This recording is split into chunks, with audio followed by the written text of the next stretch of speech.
Good morning. How's everybody today? This is Gail Parker. I am your guide for timing for business. Today is July 3rd. It's Wednesday. It's 2019. How this year is getting away from us, I'll never know. Please don't tell me how many days till Christmas. Anyway, the sun is still in Cancer. The moon is in Cancer. We are having a moon change today. Today, the moon will go into Leo tonight at 8:19 p.m. Pacific time. But it's going void of course in Cancer at 7:25 a.m. What does that mean? That means that there are no planet interactions with the moon from 7:30 this morning until about 8:15 tonight. So, what do you do during a void of course moon? I will tell you. The best thing you can do is reflect. When you have a void of course moon that's 12 hours or so, it's a really good time to take some reflection time.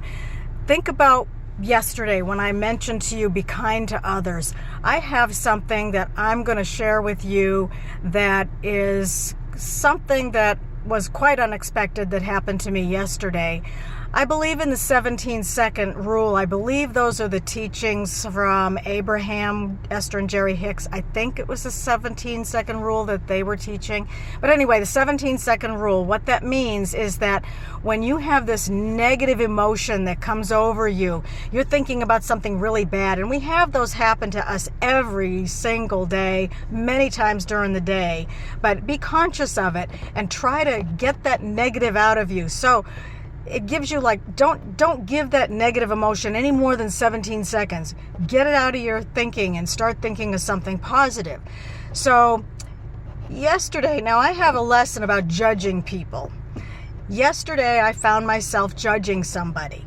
And I was in line. Now, first couple of days and every month, we jokingly say it's EBT day. Don't go to the grocery stores, because that's the welfare day where everybody loads up on their groceries and the lines are long and blah, blah, blah. Well, I'd spent the day out at the lake. I was exhausted. I got a little bit of heat exhaustion and stuff from all that wonderful sunshine. So I was a little impatient and more tired than impatient, I would say, but I got in one of those long lines, and in front of me was this family.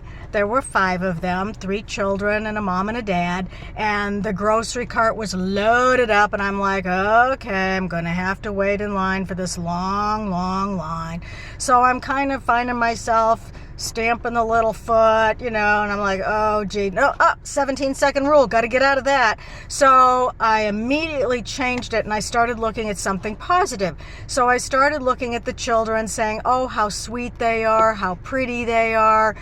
Look at that little girl, she's feeding her little baby brother or sister. I didn't know, it was a 2-month-old baby, didn't know what it was. But anyway, I was admiring. So I started, just thinking about all those good things. As we progressed through the line, I said, excuse me, to the mother. I just want to let you know that your children are very, very well behaved. Well, she almost burst into tears saying, thank you for telling me. We work so hard at that. We work hard at getting our children to look and act well and all that stuff in public. Thank you. I'm going to tell my husband. So she told her husband and he thanked me too. And that was just a little kindness, but it goes beyond that. There was one more episode.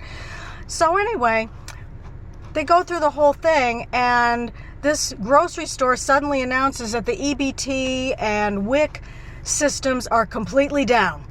So now, after having checked out their entire groceries, their things are all bagged up, the kids are snacking on their little snacks, they have to give everything back to the store.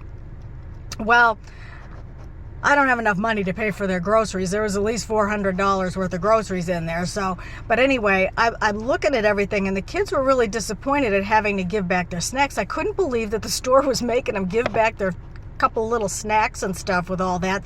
They could have at least given it to them because it was their fault, whatever. But anyway, so I whispered to the grocery lady, I said, you know what, if those little 4 things for the kids, just stick them on my bill.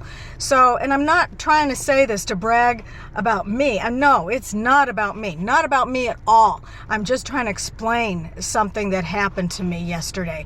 So anyway, it cost me all of what, $4 or $5, big deal. So I paid for the things, and the grocery clerk gave it to the people, and they were so amazingly grateful for that. I couldn't get over it. I got 4 hugs. I got a hug from each of those kids. The little baby couldn't give me a hug, but each of the 2 kids, they were probably 6, 7 years old.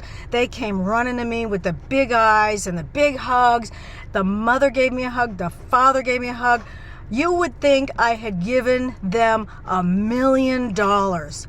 My God, and I can't tell you the price that you couldn't pay for those 4 hugs, and how you can turn 17 seconds of judging into the most amazing day. I'm still on a high from those hugs. There is nothing that can replace those hugs in my heart at all.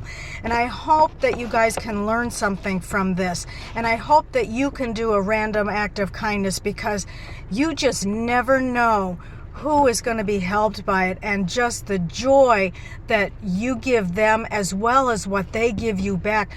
I got $1 million worth of hugs yesterday, and you just can't do that. And a friend of mine told me it's not what you can afford, but it's what you can afford to give away. That's a nice little saying too, you know. So I just want you to go around and think about what you can do for others. And it's Avoid a Course Day. Do some reflection on your life. Do you judge people? Do you spend time in negativity? Take that 17-second rule, turn it around, and make everybody's life better. Talk to you tomorrow.